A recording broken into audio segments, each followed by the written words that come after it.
So what we're going to do today is we're going to compare barbell row with a chest protected row. Benefits of both, negatives of both, and we'll go over the differences of both. So the big thing is you want a stance wide enough that you feel sturdy.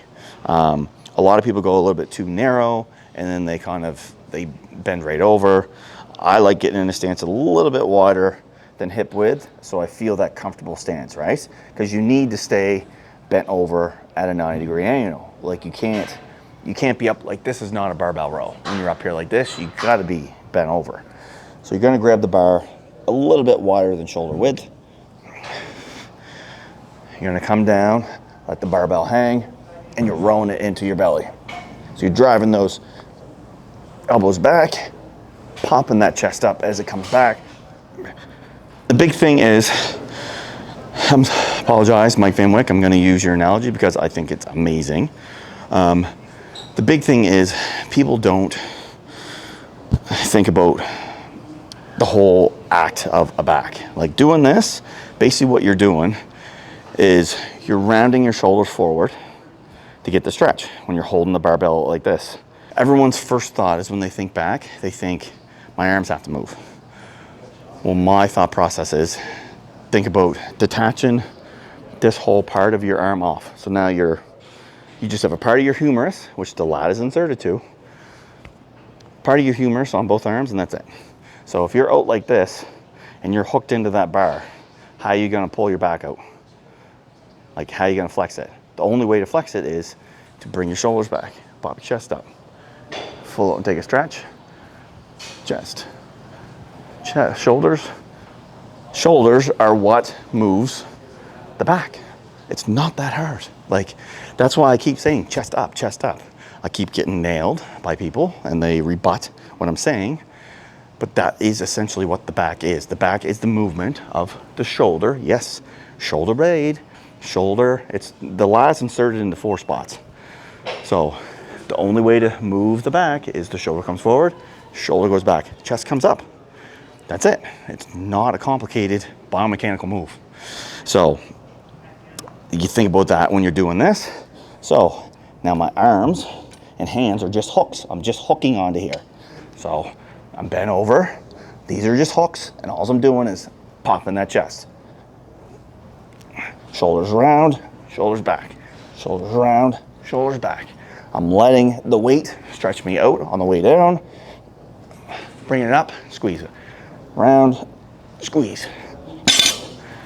That is a proper barbell, row. Again, most people's big mistake is they try to put too much weight on. They can't bend over at the 90 degrees, and they can't do it in that pattern. So they're stopping short. So they're doing this and they're stopping here. This is all arm. So the arms are going to here and that's it. So they're really not doing their back at all. This, you need to get that. You need to pop the chest up and get everything back. And that's a big, unfortunately, it's a big misconception when people start training back. They think, I feel the pull, I'm driving my elbow, blah, blah, blah, blah. But they're not getting that.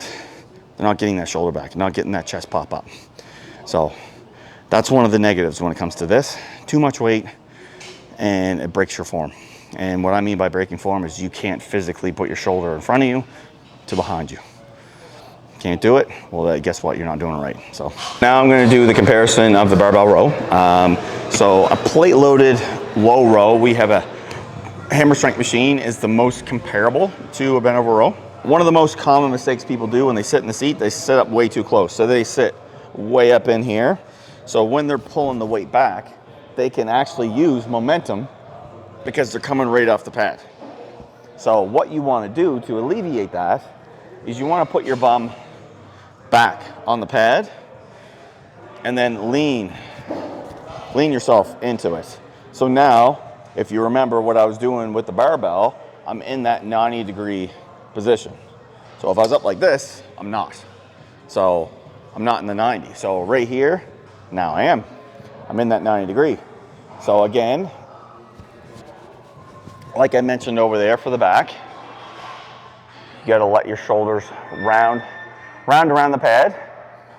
And now the whole idea is get the shoulders back and retract your shoulder blades. And again, when you do that, you can see my chest comes up. So round stretch, chest comes up. Round stretch, chest comes up. You see a lot of people when they do this, they're not coming back far enough. So you see a lot of this, like they're just trying to go too heavy and they're coming to here. Like they're just, or this, I even see one arms.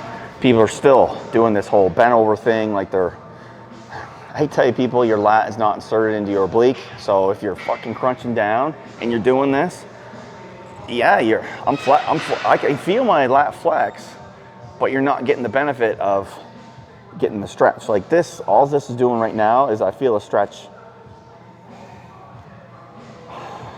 It's not really a stretch. I feel like it's more like mid back up into my trap. Like it's not even in my back.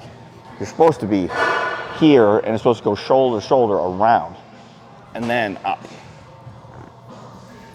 And a lot of people don't pop their chest. They're going to here. The whole standing one arm row thing that I see done on this is just, I don't know. I see where their concept, I do, I see the concept, but you got to remember this is, you're stuck in a plane. You're stuck in one plane. So you got to get yourself in a position where it's going to hit you in the proper spot. So for me, I got to be pretty much over here and I got to be touching the pad for it to hit me in a spot where it feels like I'm engaging my lat. But newsflash, if you turn the camera that way, there's dumbbells within 10 feet of this machine that you can do a one-arm dumbbell row, which is way more beneficial than doing a one-arm row on that. I don't know. I know I'm being skeptical and I'm being like, it's my opinion. So that my opinion is I would much rather myself do a one-arm dumbbell row than do a one-arm row on a machine that's on a fixed plane and it's not a plane that is according to a one-arm dumbbell row. That's my opinion. So, because it's too much mechanics to get into this, to do a one-arm row and do it properly. If that's what you're trying to emulate. If you're trying to emulate something else, then I don't know what you're doing. But if you're trying to emulate a one dumbbell row, just go over there and get a dumbbell and do it. Preferably for me, I like this. I like having something that my chest is against. When I was younger, I loved doing barbell rows. But since I've found machines that let me engage my back a lot more, and I can feel every rep more. I don't have to worry about keeping my my torso and everything up. I found this is a lot more engaging for the back, and that's, in my mind, that's what I'm there to train that day, is back. So I'd rather do something that engages the back rather than engaging my lower back or my glutes to make me stand upright. So me, myself, I would rather this machine than an old school barbell row. So again, that's me. So yeah, those the two exercises. So barbell row and plate loaded row. Hope you guys take both of them into account and have at it.